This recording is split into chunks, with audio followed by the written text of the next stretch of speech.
Okay, it is Tuesday, October 25th, 2022. It's 6:01 p.m.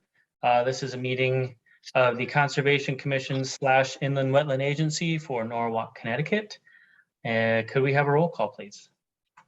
Absolutely. Cheryl Brown. Here. Ed Hollowinka. Here. Catherine Knight. Here. John Mailing. Here. And Steve Clark. Here. So you have 5 at the moment. Wonderful. Going to skip past the mission statement today, if that's all right.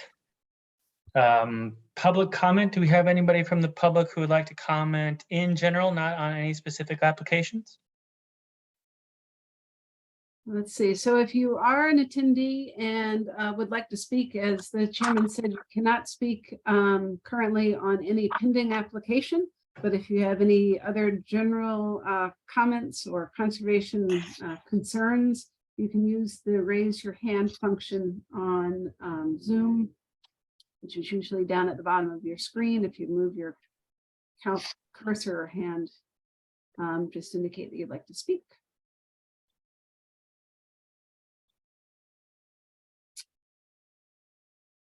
I don't see any takers. You have three people as attendees, but none are, I think they're just watching. Okie dokie. Moving on. Receipt and discussion for S22-611, 71 Crooked Trail, construction of a new single-family residence adjacent to a wetland. Okay, so as you noted, this is the receipt of this application tonight. It's your first time seeing it. The applicant and entourage are here to give you a quick overview of the project. I'll give you my super condensed version. Crooked Trail is kind of at the northern end of Rowayton. It has a variety of wetlands kind of in the vicinity. There is a pocket wetland at the center of this property. What they're proposing in this currently vacant lot is to develop a new single family residence. And that's kind of my quick overview. If you want to, Attorney Gleason or whoever, you're welcome to take the floor and give us more. Could I share my screen? Yes.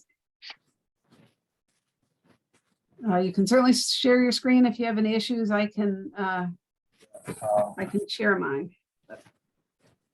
Are you all?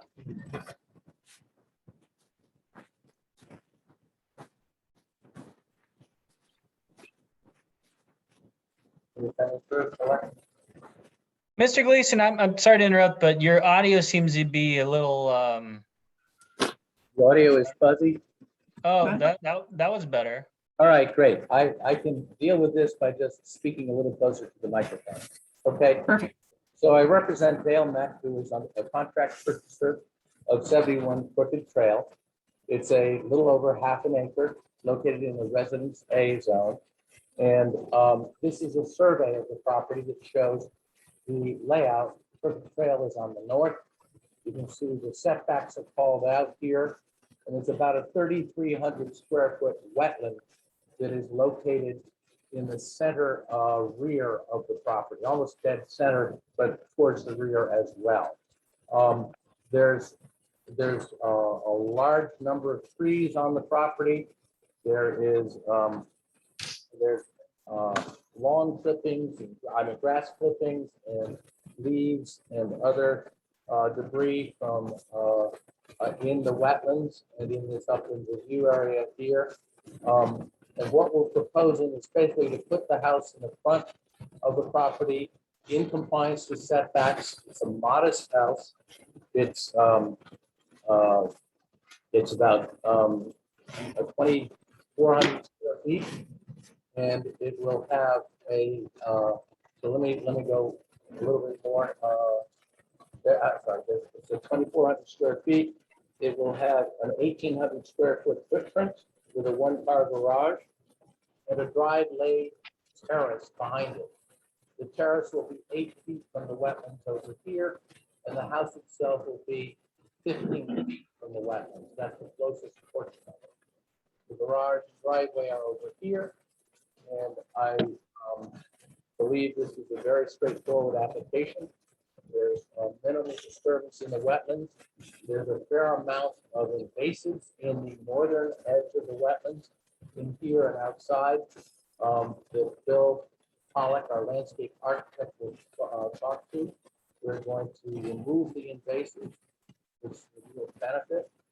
This wetland itself is just a low-lying area where water from adjoining properties runs into it and then it disappears.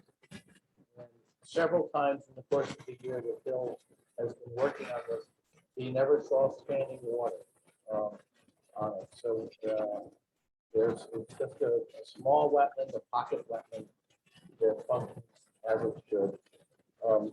And we will have S&E controls and everything else as we're moving forward through the process. I'm going to turn it over to Bill because he has done a masterful job describing it. If you read his poem, it's a very detailed project description and analysis of impacts and how we really are having no impact on the wetlands or functioning of the water course. So, Bill, I'll be your scribe. You can just take it from here if you want. Okay. Thank you, Wilder. Yes, again, my name is Bill Pollock, landscape architect with Keith Simpson Associates. Wilder gave a great overview there. Again, this is the survey, shows the wetland centrally located. If you could switch to the next slide, Wilder, please. This is a view from the road into the property. You can see, and maybe some of you have been to the site, there's a significant amount of invasive plantings and vegetation within the northern section of the property. Here we can see some barberry and some of the vines and bittersweet and other materials that are kind of taking over that front section.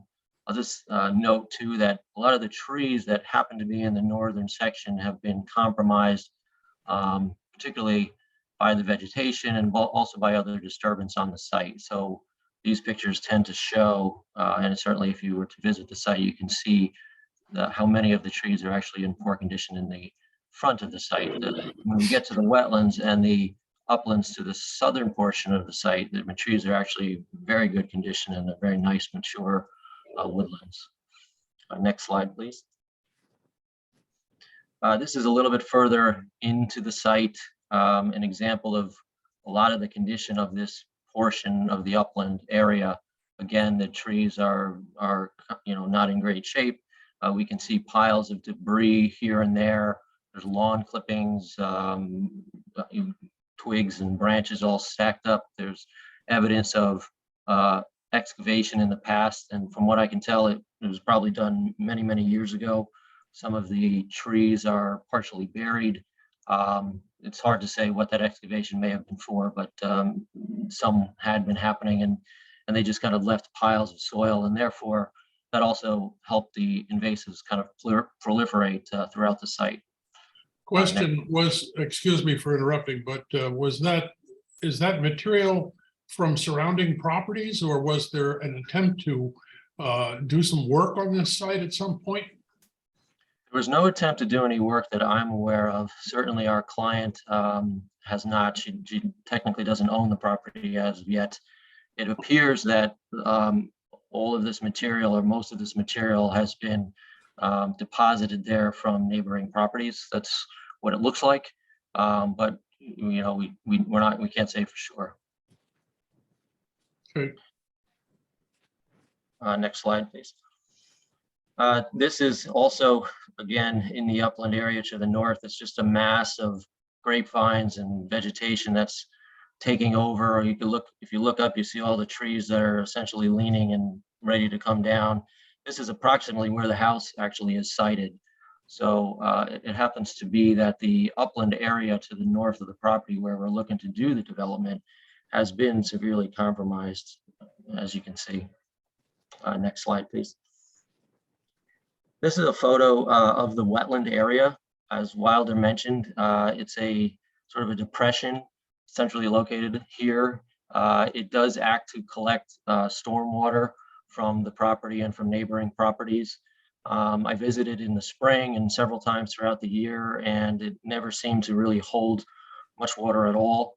There was never any standing water. There is some good undergrowth, native undergrowth in the wetlands, I'm glad to say. There's a little bit of invasives here and there, but those we're proposing to deal with by hand, just come through and cut them out and dig them out. It's not a mass overhaul like we will be doing in the front of the property. You can also see some of the mature trees as we get into the wetland area. Next slide, please.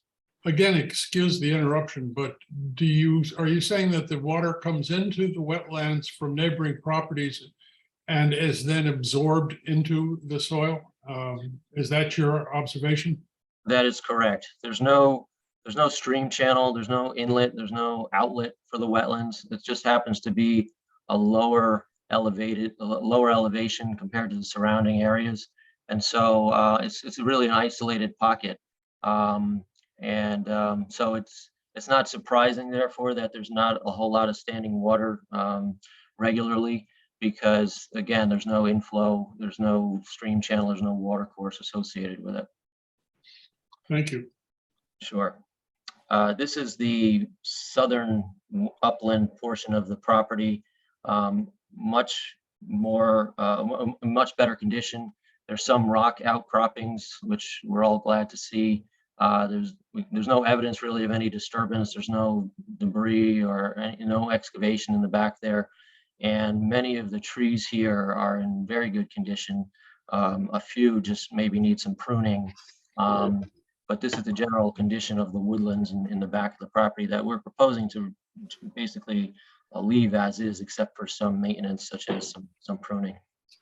Bill, isn't it true that this house in the back is higher than our wetlands? The water would be draining from that house on the property adjacent into our wetlands. That may be part of the contributory to that. That is correct. That house is definitely higher in elevation than the uplands that we're looking at, as well as the wetlands, which are then lower in elevation. Next slide, please. This is the site plan, which you all have in your packets. This shows the house towards the northern section of the property. Crooked Trail Road is right at the top of the sheet. So we have a driveway that accesses the property to the home with a one-car attached garage. There's a modest terrace out the back of the residence. We have an engineer who has been helping us with the drainage and engineering. That is shown as a stormwater recharge area, what Wilder's pointing to there at the front of the property, out of the certainly out of the wetlands and out of the upland review area. That area was tested. It can handle this stormwater recharge system. We will be collecting all the roof leaders and the impervious surfaces and discharging into that so that it can then infiltrate into the soil. Next slide, please.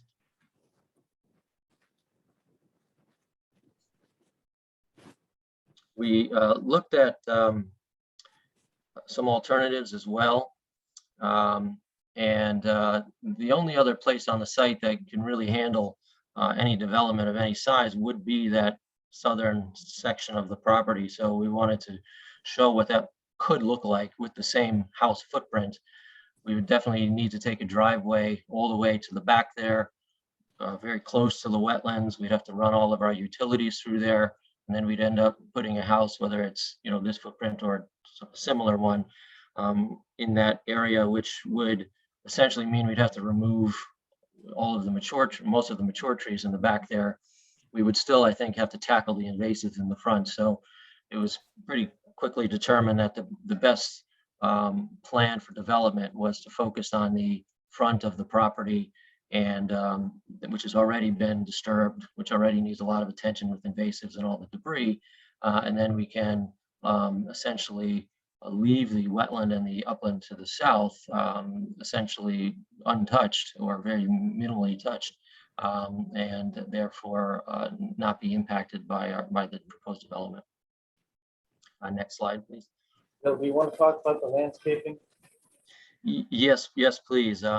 If you don't mind flipping to the slide that is after the alternate site plan, there's a little color on it. It might be easier for the commissioners to see. That shows, so there's a house in sort of a brick color there. The wetlands are shown in the center with a bit of a yellow tone to it. And we're proposing to plant between the terrace and between the house and the wetlands with some native vegetation, things like inkberry, blueberry, clethra, to provide a bit of a buffer between the proposed development and the existing wetlands. We are not proposing at all to excavate in the wetlands. There are 2 trees that we would like to take out that are in the wetlands, but we do not intend to remove the stumps, and they're actually on the edge of the wetland. So they're a qualified tree contractor should be able to do that without accessing at all within the wetlands. But the remaining trees we'd like to keep. And again, this shows some buffer plantings. We're showing some screen plantings as well on the west side. And towards the front of the property is really where we'd anticipate having a bit of lawn and some foundation plantings around the house itself. Again, in that front lawn is underneath or underground there is of course the proposed stormwater detention. Utilities involve underground, obviously water connection, sewer connection, but we run power and cable and everything like that underground as well. There's a pole not very far at all across the street, across Crooked Trail Road. The next slide shows the architectural rendering of the front of the home. Again, it's a 1-car garage. It is a modest home. It's in keeping, in my opinion, at least in keeping with the neighborhood. This site is not really intended to be shown here, but this gives you a scale for the size of the home. And the last slide shows the rear elevation, including a stoop coming out the back to a proposed terrace with some seat walls. I'll add that the terrace that we're looking to install is to be set on sand and crushed stone. It will not have a concrete slab, so it'll have a wider joint that allows a little bit more infiltration. Certainly allows water flow within the ground itself, within the soil itself, a lot better than if it were to be put on a slab. And so we definitely would prefer to lay this terrace dry. With that, I'll turn it back to Wilder for any more comments. Thank you, Bill. If you spend the time to look at Bill's detailed report and analysis, there is no impact on the wetland. We are taking the soil and erosion controls that are proposed to mitigate any construction impacts. Obviously, slopes will be stabilized before we remove those. And Mr. Gleason, I'm sorry, could you do the let me try that again. It's very clear that there's no impacts based upon the soil and erosion controls and the report that Bill has provided, which indicates that there's no, there will be no adverse impacts to the wetlands or the functioning of the water course. We're 15 feet from the closest corner to the wetlands, that's at the house, and 8 feet from the corner of the dry laid terrace that is, that's the closest it gets to the wetlands. So we've designed a project that is sensitive to the concerns of the Conservation Commission. We hope you'll find it within your power to approve this properly.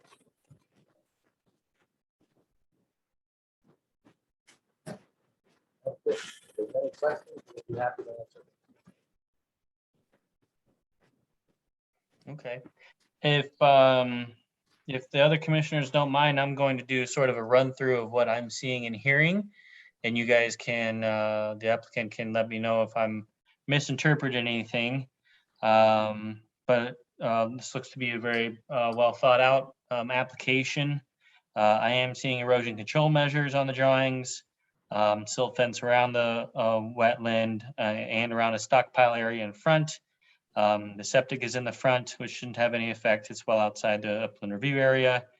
Yeah, I do see, as well as those 2 trees removed within the wetland, a handful of trees removed in the upland review area, which is, it is what it is. We can't say a whole lot about that unless it would have an obvious negative effect on the wetland itself, which I don't know that it does. An alternate design was considered. There is a buffer being proposed around the wetland itself, a combination of stones and native plantings. There's a little bit of grading that's happening near the north side of the wetland, which seems to be relatively minor. So those are all good things as far as I can tell. The only questions that I have is I think we want to see some maybe more specificity on how the invasives will be removed within the wetland. We're definitely for it. It's just a matter of how it's done. I would say I'm not super in love with the lawn path, but again, it's outside the wetland, so I don't know how much we can say about it, but that is what it is, I guess. And then the plant list, I'd just be curious to know, this is not my specialty, but are there any plants proposed that are not included in what goes around the wetland that could somehow migrate into the wetland and cause any additional problems? But those are all my 3 concerns, which are relatively minor. But other commissioners are welcome to, that's just my voice. If the team needs to respond to any of that, what I just said right now, go ahead. I don't know if any of it needs to be responded to or not. I'd be glad to respond a bit for sure. Any plantings that would be in other parts of the site, new plantings, would certainly be non-invasive. That is definitely what we would tend towards. There will likely be additional native plants around the foundation and other areas, and anything that's ornamental would be thoroughly vetted to make sure that it wouldn't be something that would spread and get out of control. As far as removal of invasives within the wetlands themselves, fortunately, it's very sporadic as far as the invasives in the wetlands. There's occasionally a handful of barberry or privet shrub like here or there. It's not like the mass that we can see at the front, fortunately. So what we would do there is do it by hand and just cut them down to the stump and try to get the roots out as best we can, and then monitor that. Again, I think we're fortunate that they haven't really been very aggressive other than in the front of the property. Obviously at the front, we're gonna have machines in there to build the house. We'll be doing excavation. So we'll be kind of stripping a lot of that front invasive vegetation by mechanical means. Great, thanks. Any other commissioners have? Yeah, I have a couple of questions. I didn't follow the discussion on elevation of the house in relation to the wetlands area. Is it more or less on the same level, or is it higher? And if it's higher, how much higher is it? I look at this picture and there's a Bilco door on the right and what look like windows going into a cellar. And that would seem to suggest that there would be, that there would have to be a reasonable amount of elevation. Yes, this is obviously the proposed residence, which is I think about 2 or 3 feet at least. The first floor of the residence is almost 4 or 5 feet, I think, above the wetlands. I can double check that. And so there shouldn't be any issue with water intrusion into the home. As far as the question, I think the discussion was about neighboring properties as well, and all of the neighboring houses, particularly the one that was shown in that picture that was part of one of the slides. That house was also probably 3 or 4 feet at least in elevation above the wetlands themselves. And we aren't, it's very minimal grading. I think someone picked up on that.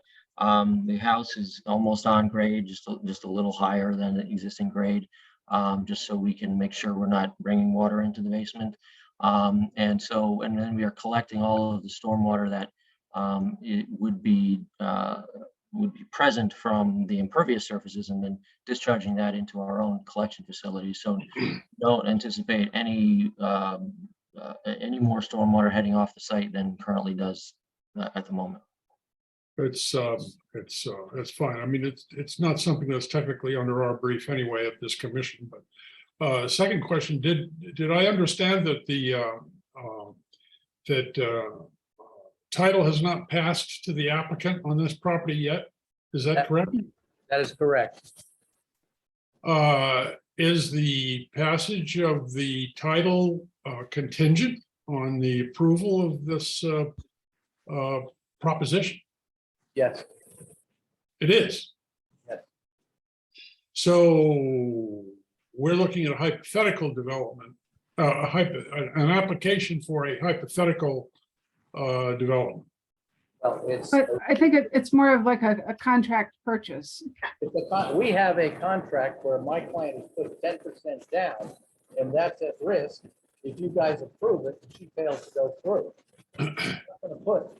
Okay, well, if we, I mean, Alexis, if we want to go, I mean, we've received the application. If we want to look at this property, we'll be trespassing, will we not? No, so the application is complete. So the applicant is the potential purchaser, but within the application include the what am I trying to say? A letter from the owner as well. We have an authorization of the owner to seek your approval as part of this process. Okay, Yeah, so many of your applications that you see, particularly, particularly for construction of a new house where it's a newly purchased or potentially purchased property, often the applicants are contract purchasers. Maybe that just hasn't been always clear. okay, thank you. And we would be free to visit the property then? Yes. Okay, Yeah, and staff would encourage a site visit. It's relatively easy to get to, other than walking across the previously noted deposited debris in the front. It's an easy walk, and then it gets easier once you get to the wetland itself. It's there's not as much stuff, but there's some debris in the front, so do be careful if you do go visit. do we, Alexis, do you have one of the city's aerial photos of the? I'm having computer problems. Let me see if I will work on getting you an aerial now. Let's see if this will work.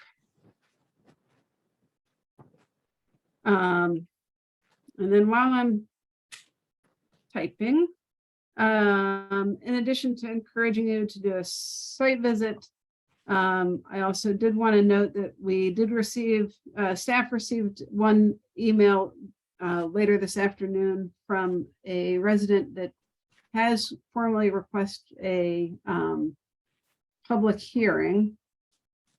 I thought I could type and talk at the same time, but apparently I can't multitask. Hold on a second.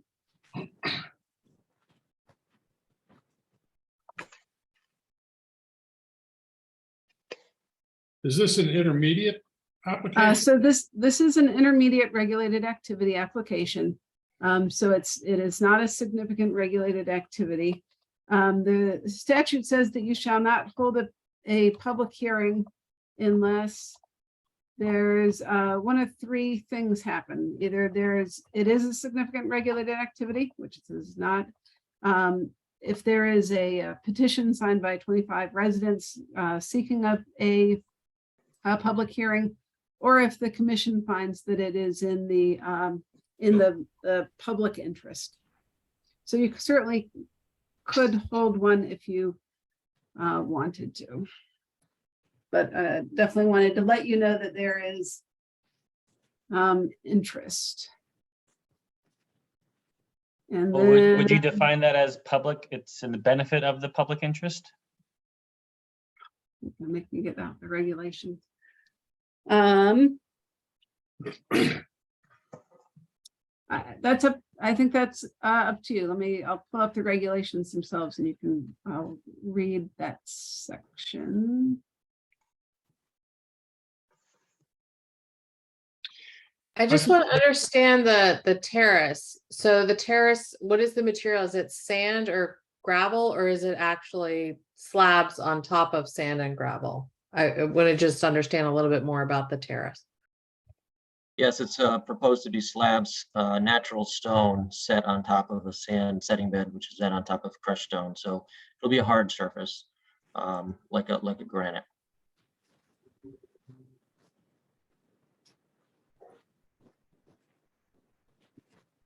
And just a little bit on while we're waiting for that, on the 2 trees that are being removed, where are the trees and what trees are they that are being removed?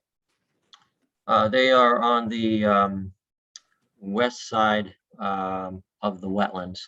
One is I believe, a black walnut, and one is an oak. And the reason we're proposing they be removed is they just have a significant lean towards the front of the property. So I felt professionally I'd be concerned about something. If those trees were to fall or be compromised in any way, they would fall right onto the house or the back of the house. So that's why they are proposed to be removed. Have the trees been marked at all? Yes, I've tagged the trees on site with a ribbon. We've also flagged out the proposed corners of the house. 2 of them are kind of hard to see just because of the invasive vegetation there. But, and we've also, I put flags in for the proposed edge of the terrace as well. Right, so the wetland flags, I believe, are pink and more faded. And then if you do go out to the site, there are little blue ground flags showing the edge of the terrace, and green flags nailed to the trees for the trees to be removed. So this is a 2019 aerial photo of the lot. So this is the vacant property. So these are the houses that surround it. Now I'll just zoom in. So this is the front area closest to Crooked Trail is just off the screen now. The front, and then the wetland is approximately in this area here. So more you can kind of tell by the aerial photograph areas that have not been disturbed. You can see the canopy trees, and then there is a little bit of ground and shrub vegetation at the bottom, but not a lot. So this is classic Fairfield County at this point. And then in the front, you can see areas that have previously been maintained as lawn in the front.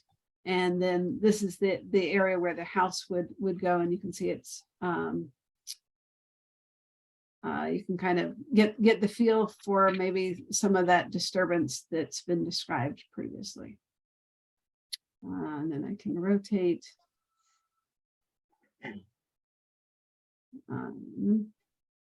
So again, Crooked Trail is on the left. This kind of darker area is where the proposed house would be, and then the wetlands. Actually, let me see if I have the estimated. No, hasn't been updated. And then the wetland is approximately in this location here. Thank you. Alexis, what are the potential repercussions if we don't opt to have a public hearing and defining this as being in the public so then I interest? was going to go to your regulations. Can you see, did that switch all right? Yep. So the agency shall not hold a public hearing on applications unless one of the three things happens. And so then the third that you're asking about is if the agency finds that a public hearing regarding such application would be in the public interest. When I read that, that would mean that it would be a determination that you make regarding the public hearing being in the public interest or not. So that would be a decision that you can make. And I don't think there's any real direct repercussions. Does the person who requested the public hearing suggest any reason why there's something significant about this this application? I don't think that they're suggesting it's significant. And I would say that it would not be, you would not hold a public hearing because it warrants a significant regulated activity, just because there is a neighbor that is expressing interest in commenting on the application. Could we, if I read number 2 correctly, this person could, in theory, go around to at least 24 other people who in the area of 18 years or older and get them to sign a petition and within 2 weeks after today, right? So basically they have 2 weeks to get a Correct. petition with 25 people on it. Yes, Okay. So there is still an avenue. If we decide right now, we don't decide anything right now. We're just receiving this application right now. correct. But and we don't meet again until 2 weeks anyway, right? Correct. So, so then it comes down to timing. If you were to, well, correct, right. So you next meet on November 8th, and then after that, your next meeting will be the second Tuesday of December. Okay. So, So it sounds like we, unless commissioners have more questions for the applicants, we finish our receipt of S22-611 and see what happens in the next 2 weeks. And I guess it would be on staff ideally to, unless there's a reason not to, have a draft resolution prepared. okay, If you were up for that. Agreed. Okay, all right, well, unless someone else disagrees, we will thank the applicants, move on to the next agenda item. Thank you. Okay, Okay. thanks, guys. All right, so moving on to discussion and or decision. S22-609. This is the coastal luxury homes, mixed use multifamily development. all right. So you're at the last meeting, the commission went ahead and scheduled the public hearing, which is required for this significant regulated activity. Permit application for your next meeting on November 8th. And it's just on again tonight to give you commissioners a opportunity for any further discussion in advance of that public hearing. Or if none, no discussion. Are there any updates on the plans as they were presented in the last meeting? No. The applicant has not submitted any new information since we were last together. There was some correspondence that came in today, wasn't there? Something that was on the site? I don't remember what it was, so it probably wasn't important, but I have a couple things. Number one, after having given serious consideration to our chairperson's thoughts about the boardwalk, it occurred to me that there might be a middle ground, which would be to put the boardwalk along the margin of the wetlands. There are already some sort of spots noted on the plan for as a sort of viewing area. It might be a good way to allow that extra viewing opportunity without actually going into the wetlands. That's one thing I just wanted to put on the table. The other thing is that there was a letter from the town of Westport which was fairly detailed and difficult for me to understand. And there was a written response from the applicant to that letter. And I had a couple of questions. I could not find the explanation as to why it would not be, I don't know, feasible or possible or desirable to locate the structure that Westport had identified as impinging on the review area to attain a setback of 50 feet from what is currently there. I didn't see the explanation as to why that would not make sense, and would be glad to hear it. The other thing that I was questioning was the concept of the performance bond, which the applicant said, I think, that they didn't object to, but that it would be determined according to what's common and usual in matters of this sort, but it didn't specify a number. I would think if there's a resolution that we would specify a number. And those are my comments on this at this stage. John, oh, sorry, go ahead. After you. I'm curious about that last one because, like, we wouldn't require them to go in and remove invasive species from within the wetland, or like they're opting to do that, but yet if they do it, we want them to be held, you know, toward his performance by issuing a bond.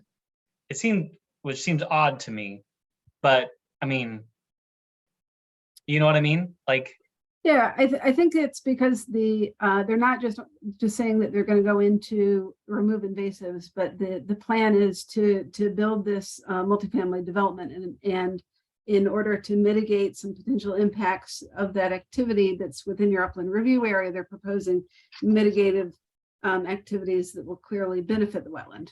And so that's why those two are tied. And so that's why you would potentially require a bond for the environmentally positive improvements to the property as a condition to do the other monetary driven improvements to the property that the applicant is seeking to do.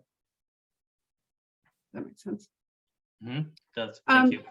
And then applicant, just going back to the alternatives, I know at the last meeting you had discussed some prudent and feasible alternatives that met kind of the letter of the intent of the letter of the regulation, but not necessarily the intent. And I would encourage you to show on a site plan what for the commission, what two other alternatives that you I think discussed initially were, I think you had said, you actually did reference Westport's letter and said, well, if we could look into, that would be feasible. We could alter the building to remove that corner from the 50-foot upland review area, and had also indicated, well, we'd be, if that was something that the commission was really stuck on, removing the boardwalk from the wetland.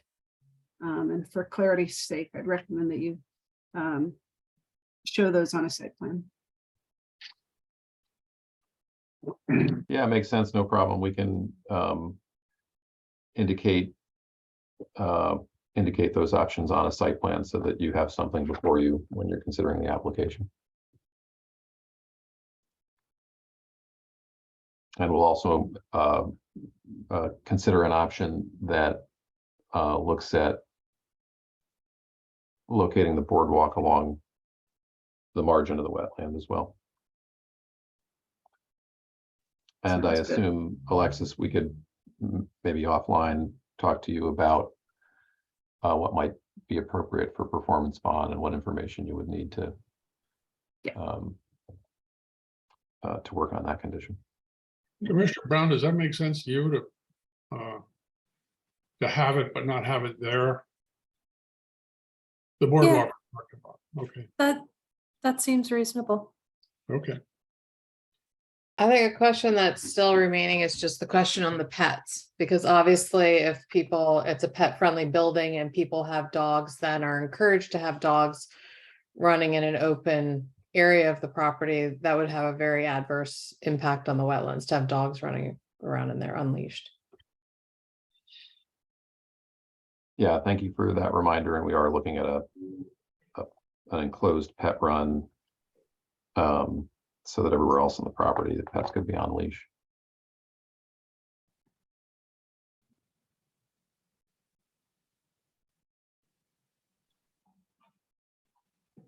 All right, and then I'll just do my final public hearing spiel for the commissioners. I encourage you to go out and do a site walk.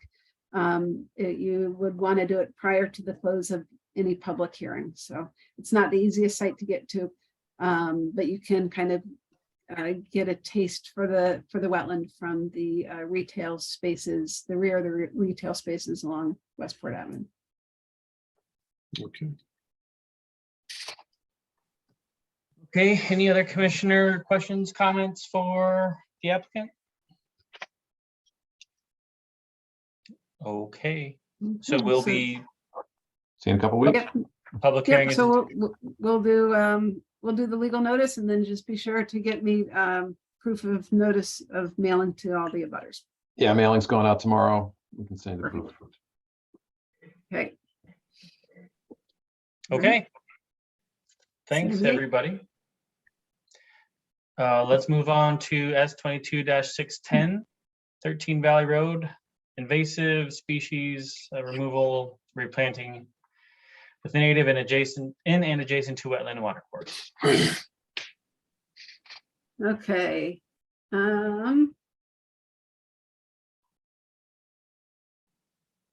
So this application was received at the last meeting.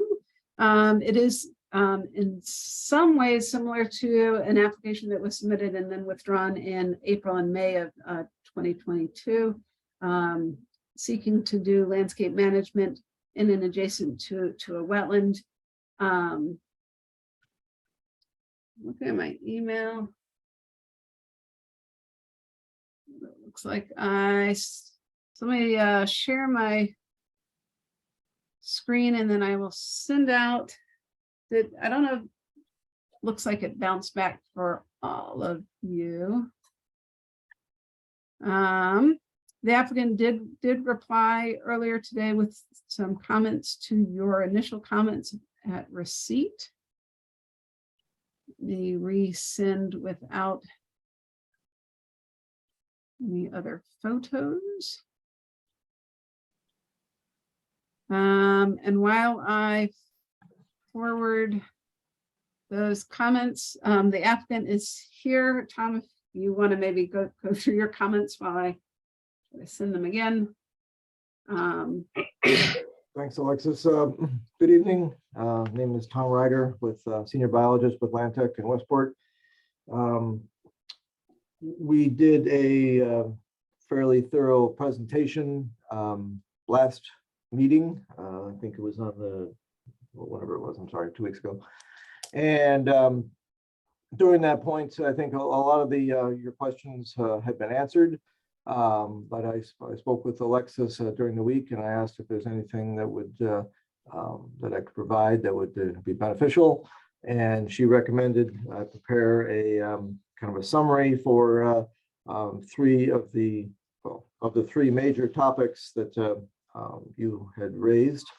Again, I think for the most part, all these have been answered, but I think it was beneficial to put them in writing so that you could review them. I'm sorry you didn't get them oh, yeah, that's fine. I don't know if you're gonna be able to read that, but it's probably easier for me just to go through it at this point. There are the 3 comments that I had written down were the comment from additional trees in the meadow, replanting of the north area, well, the area north of the driveway, and then the discussion of the wildflower meadow south of the stone wall. So the response last time for the additional trees is that we did not propose any trees in the wetland or the upland meadow, because we wanted to keep it as a meadow. There is a lot of high primary productivity that occurs in meadows, and they also provide a lot of habitat, either for escape cover or for nesting, for birds, snakes, meadow voles, rabbits, fox, mice, shrews, etc., as well as a lot of butterflies and darners, bees, etc. So there's quite a diverse assemblage of wildlife that utilize this area. And these meadows are often converted to wooded areas. And since this was along the shore and there are other meadows in the area, I thought this was a good opportunity to clean up the invasives. We already discussed taking down the dead ash trees there. We're gonna, drop them all, but keep a couple of them in place, and then remove the rest of the wood, but keep this as a meadow. Now, we may, it's not on the plans, but we may put some screening shrubs along the road to provide a buffer for wildlife, again, for escape cover, for noise, lights, stuff like that, for wildlife, and also to screen from the property, to the road. But so we may put some shrubs, native shrubs, in that area, but the idea was to keep most of it as a meadow. So that was the first comment. The second one is replanting the area north of the driveway. I provided some photographs at the last meeting showing that this is pretty well overgrown. The area is like porcelain berry, multiflora rose, honeysuckle. There's some burnweed, and those are pretty much all upland species. Half of them are native, or half of them are invasive, half of them are native. So we do have an invasive species component as well. Along the road, there are some small wetland plants, but for the vast majority, that was just limited to along the road, that ditch area that we discussed last meeting. So the dominant species are upland, and we were going to take all that out and replace it with a meadow mix, which with appropriate species for hydrological and solar conditions, and put in native shrubs again to screen the area along that northern and along the road there on the eastern side. And finally, I provided a comment about, or response to a comment for the wildflower meadow. Now, that was a proposal, which basically I'm reading this now, is to convert the area directly to the south from a brambly, brushy area to a wildflower meadow. And the biggest reason, I think, is in the second sentence here, where it says it basically provides an additional buffer to the upland meadow, which is actually acting as a buffer to the wetland. So it's just a little protective from the steeper slope. So it provides, a fertilizer uptake and the like. Plus, it also increases the aesthetics of the area of the front lawn. And then I did note in that last sentence there that the last application, that area was proposed for lawn, and here we're having it as a wildflower meadow. So, so in addition to the presentation we did last time and for the questions, we presented these responses in writing, so you can think about them and see the pictures and kind of get a bigger picture for what we're proposing versus just the verbal discussion that we had last time. So I will turn that over to any questions you may have, or whatever other procedural things Alexis has for this meeting. Sure. So commissioners, I did just send just the narrative from Lantic to you in an email. It's also posted on the website. One of the things that you also talked about was the, let's see if this loads. I did upload the 1995 approved site plan for when the house was constructed, which was discussed briefly at the last meeting. Large file. Let's see.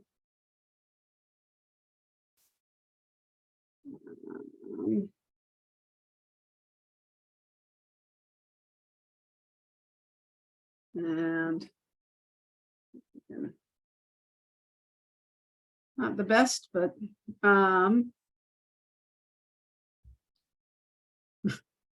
sorry for the very, very slow. So again, this is the wetland area here. The pre-existing wall is here. When the house was built, the silt fence line was in this location. I did not scan all of the materials in the 1995 plan, but this area is what lawn, and then the silt fence was closer to this area, and everything from the silt fence up was previously lawn. So there's just some question regarding kind of where the lawn limit used to be. And so it does appear that there had been lawn up to this wall and then above the retaining wall.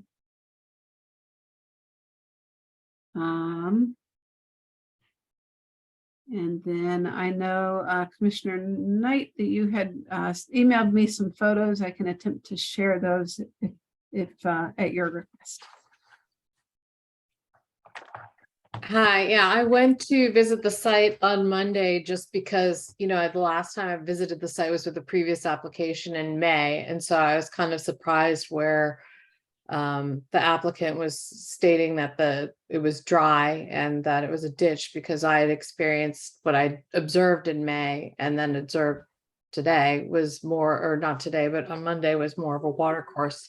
And we have been in drought conditions over the last 2 months, so the rainfall had been less. But you know, it kind of struck me in looking at the property on Monday. Granted, there had been a modest rainfall, but the retention of water, you know, being poorly drained, it was pretty full with water, and water was running through the pipe in the afternoon on Monday. So I just wanted to show those to the commissioners just to get a different sense of kind of what I've observed when I've visited the property.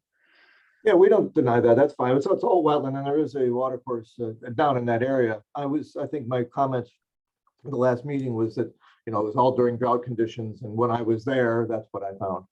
Yeah, but I also think I pointed out that I had seen marks of high water, and that area would be inundated. And yeah, that's all agreeable with your view, with what you saw. I guess the question I have is just in terms of like where you're thinking of bringing the meadow mix down to, if there's typically, you know, normal conditions, standing water in that area. Well, what we're basically doing is controlling the invasives in two different ways. If they're small areas, like small populations, they'll just be cut and treated right then and there, and then the neighboring vegetation will just kind of take it over. In the larger areas where I can share my screen if you'd like. Let me do that to. I think you can see my screen, correct? Okay. Yes. This here is the wildflower meadow I was talking about in here. Now, this area here is the area of mugwort. That would probably have to be reseeded. And there is a large area of frag here as well. Now, some of these areas could be reseeded. They don't have to be. This is something that, you know, we're flexible on based on your opinions. We could reseed this area. We could just let it naturally colonize. But if we did put a seed mix in here, that would be obviously a wetter seed mix. Because this area here is what you're referring to, that does get wet. I noticed a slight depression and was you know, slight change in well, leaf color. But when I was there, it was dry because we had the drought conditions. But yeah, right now I would expect this whole area here to be either standing water or saturated. Well, today and yesterday, certainly standing water. But this area here could be more of a wet meadow mix. But again, it's going to be selective based on when I'm going to go through with the certified applicators, and they're going to spray, and then we're going to be removing some of the vegetation, and I'm going to go in and say, okay, this area here should receive this wet meadow mix, this area can self-colonize, this area needs to be stabilized with a seed mix, and that area. And like, the idea here is not to redo the entire area, but to remove the invasives and let it restore on its own and kind of self-colonize. That's really the kind of the deal in here. That kind of allows it to be more of a self-sustaining system than a managed system.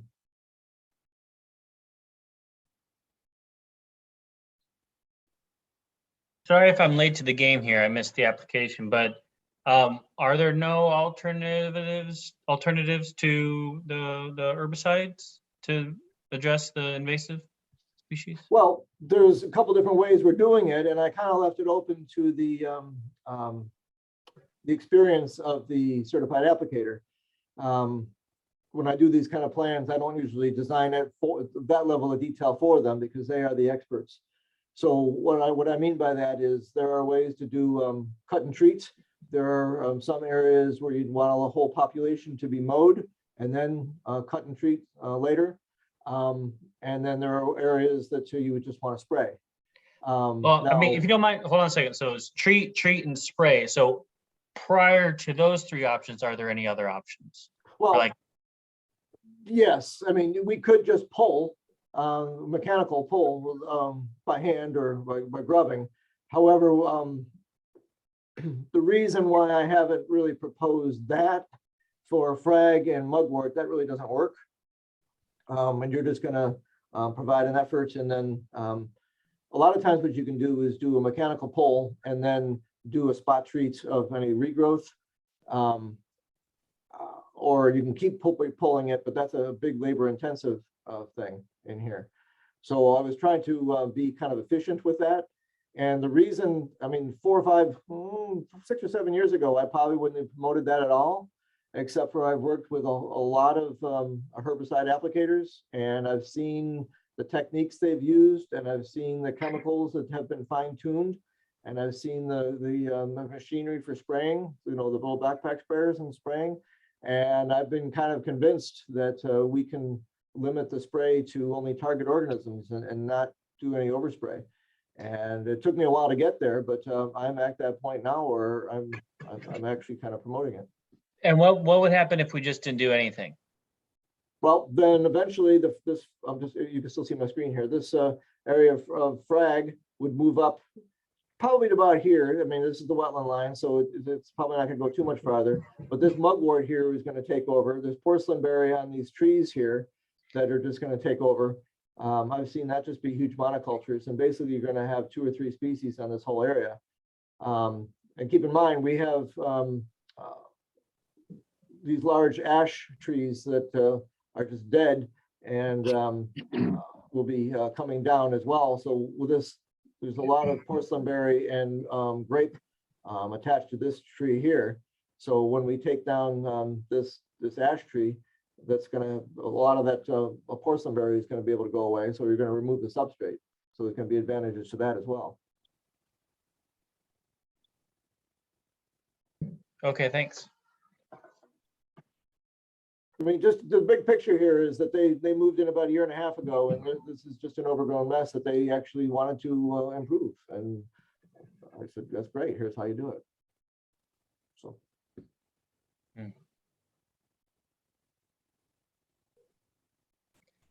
Catherine, I finally was able to get my computer to open your photos. Would you like me to share them, or? Yeah, sure. I mean, I don't know if anybody's been to the site or would like to see them. I would like to see. I can just Okay, scroll. so this is the drainage coming under the driveway into the area that, if you're looking up at the property, is on the left-hand side, going into the larger area. And that was running, and that is looking from the driveway into the wetland or area, I think, yes. And that is just showing, like, for context, the next picture is that in the bramble there, I walked into where the arch is just to peer in to see what was going on with the wetlands. And the next photo shows, oh, sorry, is looking up, looking to the right toward the drainage. There was quite a large area that was flooded in water, holding standing water, and with a little bit of movement going across the property to the left.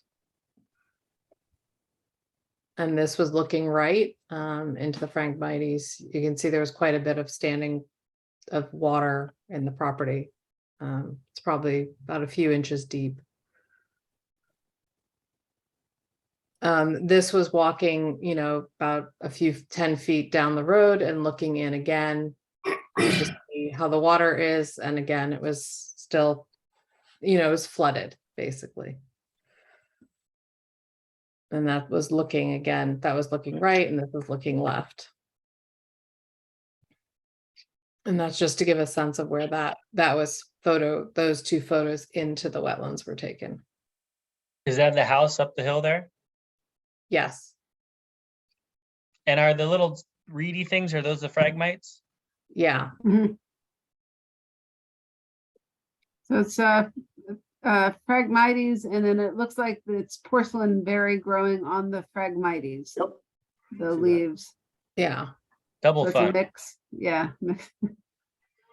I think that's great. I think those photos are great. I think that's actually shows what I was hoping it would be there when I was seeing the drought conditions. So, and that's one of the reasons why we're not doing any grading. We want to maintain this depressional areas and allow that flow to continue and actually enhance those wetlands.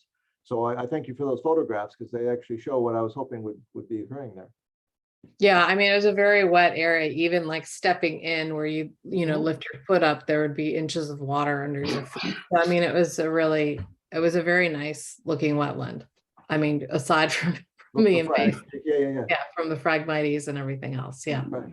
Well, that's where frag loves to do. They love to be inundated in saturated soils like that. So yeah, that's kind of what I was expecting. Perfect. Thank you. So again, sorry if this question has already been asked, but have we considered having another opinion by a professional on this? Now that we don't trust I Mr. have Ryder. just in looking at that was just like, where is the delineation of the wetland soil? It wasn't quite clear in looking at it because it went farther in than what you could really get access to and walk. I didn't have waders on to go in to see like where it actually the wetland soil stops. Well, I can tell you, I mean, first of all, it's shown on the site plans. That line had been previously delineated and is shown on the site plan. But in the field, it's not quite as cut and dry, but it's right along the wetland edge. The frags kind of stop. And I can't guarantee to you that wetland is right on the line, but it's within a couple feet of that line. Because you do get some soil, some wet soil migration outside of a wetland, but it's right along that western Phragmites line is where the wetland line is. But again, it's shown on the site plan. So you guys did soil reports on the property? No, it was done previously, and it was done recently enough that we didn't need to go back out there and flag it. It had been done for the previous application, and like I said, no disturbance had occurred, so there was no need to go back out. Alexis, do you have that? I didn't see that in the previous application. I'm working on trying to pull it up. Hold on a second. My computer is so slow.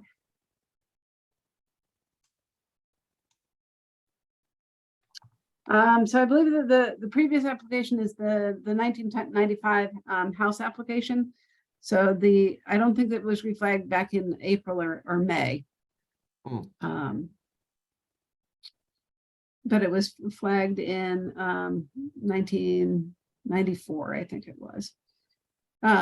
Just going out there, I don't see any indication that the wetland extent has changed. For every application, we look at the wetland line and then we go out to the site to have a look, and we are not soil scientists. but we look at a heck of a lot of wetlands. And this did not seem off in any way from what we had previously recorded. And actually, sorry, my computer is so slow. I just want to make sure that they didn't reflag.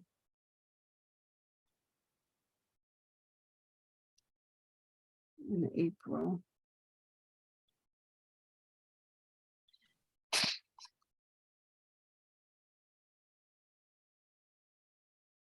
As I recall from my visit, the properties to either side, while they might have had wetland soils beneath the surface, had been groomed, and the wetlands were virtually non-existent there. This wetlands is viable, as Commissioner Knight pointed out. It works, it thrives, it's more than a ditch. I think the idea of trying to preserve it is a good one. And I think that to the extent that we've made comments in the past, that the applicant has been reasonably responsive.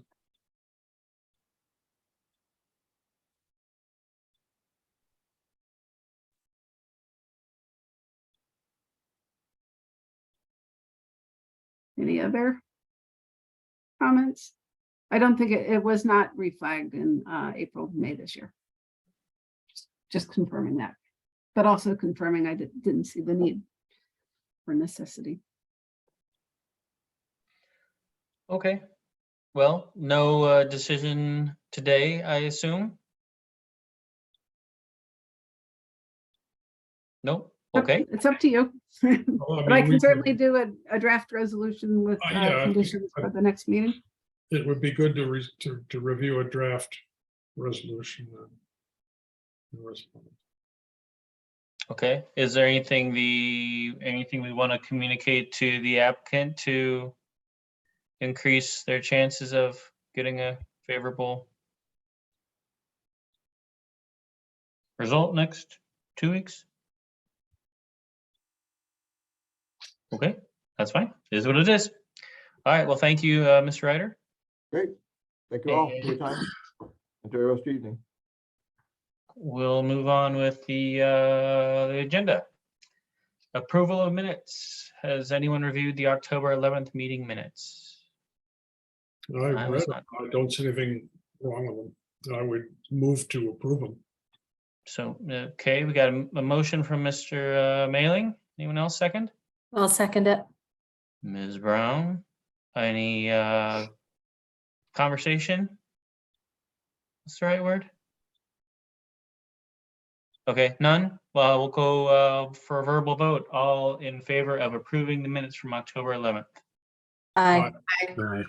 All opposed? And I will abstain, just for fun. Okay, great, thank you. Conservation initiatives. Oh. So I have not worked on a letter. Let's see, this is separate from comments and staff.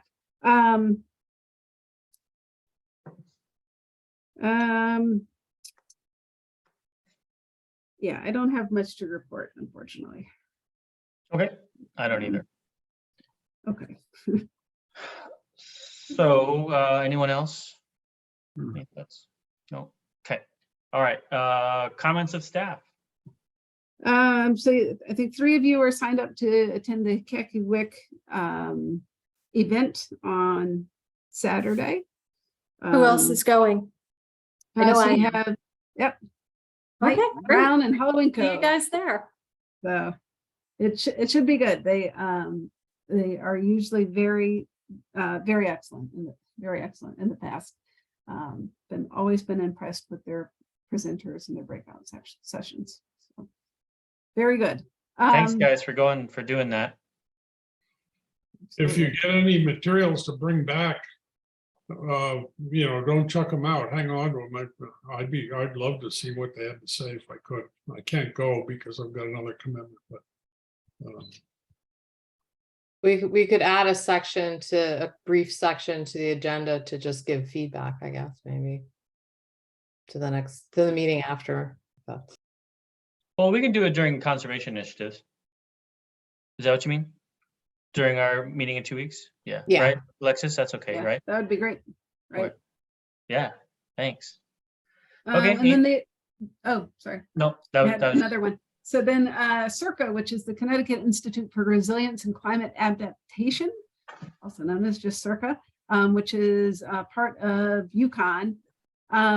They have been working on this large project that they call Resilient Connecticut. And there's been various phases of Resilient Connecticut. And one of the phases was to come up with kind of these study areas where there's areas of zones of risk, basically.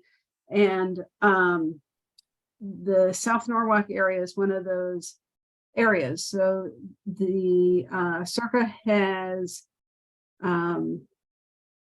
retained a consultant to begin this project in South Norwalk, focusing on resiliency issues in South Norwalk. They're looking at mostly flooding issues. Norwalk at this point gets floodings. There's some areas like on Water Street that gets tidal flooding.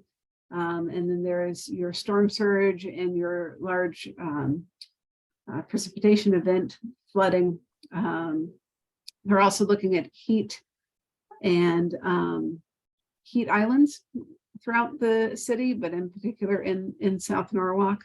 And the public engagement part of the project is going to hopefully start in December. The city would love to form, or needs to form, a steering committee, and the city would love to have a representative from the Conservation Commission. So that is my very poor pitch for being on this steering committee. It's not a lot of steering, as I told Chairman Clockey, but it would take attending some meetings. So it's a fantastic group of people. Start. When does it start? So it would start in November, and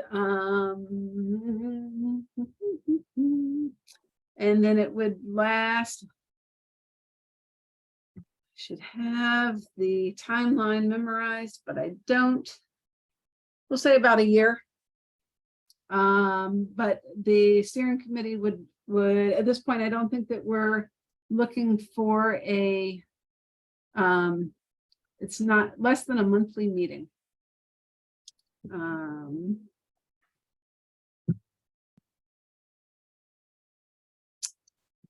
Let's see if I can find.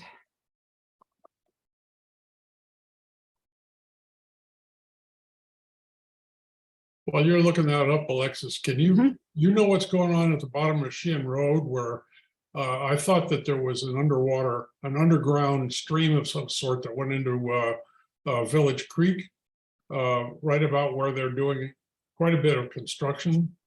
Do you know what that is?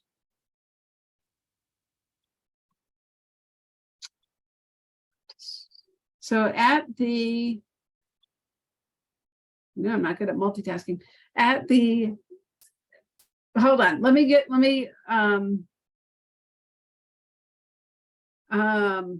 finish this, and then I'll need to look at a map. So they're looking at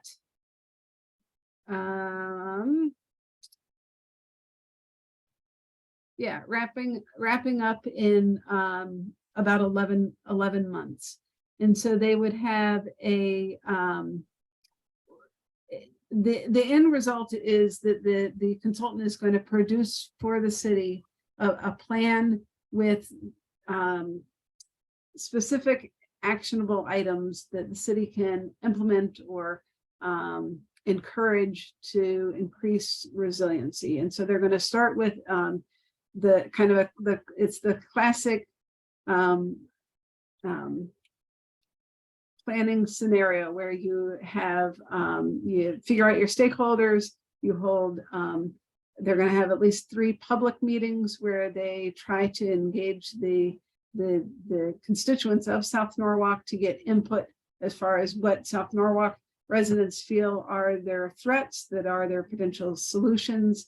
And the steering committee will just kind of help steer this process and assist Circa in making sure that the project is moving along like it was supposed to, and can chime in for any added information. But it would be about 11 total months, and they're looking at project bi-monthly meetings, so approximately 6 meetings of the that would be 4 meetings of the advisory committee. So that's not many, 4 meetings. Any takers? So if Any volunteers?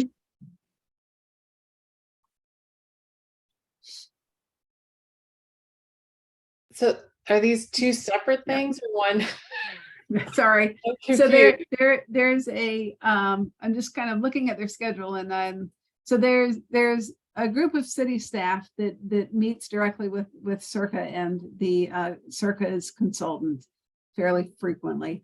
And then there is going to be another advisory committee or steering committee that looking at their table would meet about 4 times over the life of the project. So this is like, if you live in South Norwalk, it would probably be maybe the most interesting. But if you are at all interested in either planning or flood resiliency scenarios, it would also be interesting. So not a huge time sink, but definitely a little. I'm interested. If there's nobody, if we need, I'll sign up, I guess, if unless there's somebody else with a burning interest. Are these groups meeting during the day, or what's I the think- timeline? I think that has not yet been determined. I mean, I'm interested, but I'm also working full time. So Right. yeah, it kind of may not work out. Gotcha.